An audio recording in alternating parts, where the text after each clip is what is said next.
Everyone, मेरा नाम शिवम द्विवेदी है। ये कविता जो है पहली आशिकी, इसका शीर्षक है कि आशिक मिजाज अंदाज था मेरा, जिसे देखूं इश्क हो जाता था। फिर जानना शुरू करता था उन्हें, तो इश्क हवा बन उड़ जाता था। एक आई थी कभी फिक्र करने, कुछ खेल करने, कुछ जिक्र करने। उसी वक्त न सही धीरे धीरे ही भाव समझा उसके। फिर समय बीता, वह गई नहीं, पर उसका जाना ज़रूरी था। चूँकि चैन मुझे पाना था अगर, तो बेचैनी को भगाना ज़रूरी था। और फिर बीता कुछ समय अधिक, कुछ आई, कुछ को लाया गया। कुछ दिखावे रूप में आई थीं, कुछ को शायद जैसे जबरन बुलाया गया।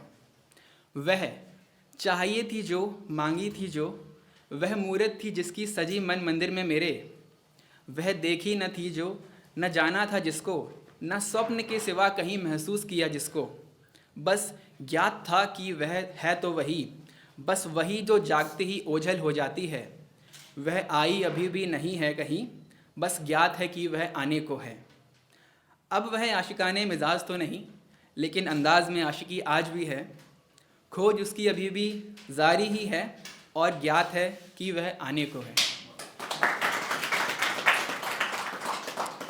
अब अगली है जो आने को है, उसके लिए एक खत है और इसका शीर्षक है इतना तुझको चाहूँ मैं।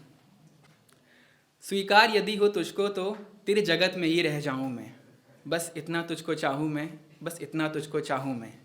यहाँ उसके जगत से अभिप्राय है उसका शरीर ही नहीं, उसकी आत्मा पूरा, जो दो जिस्म एक जान कहते हैं, एक जिस्म एक जान हो जाना, उससे भी। तेरे नयनों में खोकर ही इस रंग रूप व प्रकाश जगत से परिचित होना चाहूँ मैं, यानी उसकी ही नज़रों से संसार को देखना। तेरे श्रवण इंद्रियों में समाकर ही ध्वनि जगत जानना चाहूँ मैं। गंध सुगंध प्राण वायु तेरी अनुभव करना चाहूँ मैं।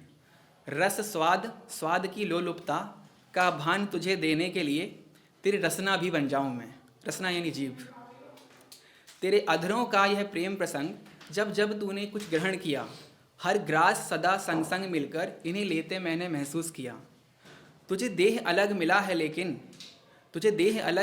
लेकिन तू मेरा ही अंश, मेरी ही काया, तुझ में भी स्वयं को ही पाऊँ मैं। तेरे ललाट से लगकर तुझको यह एहसास कराना चाहूँ मैं शिवम आज लिखता हूँ यही कुछ इस प्रकार, कुछ अंतर मन से, कुछ मेरे अंतःकरण की कलम से। हाँ, इतना तुझको चाहूँ मैं, बस इतना तुझको चाहूँ मैं। धन्यवाद।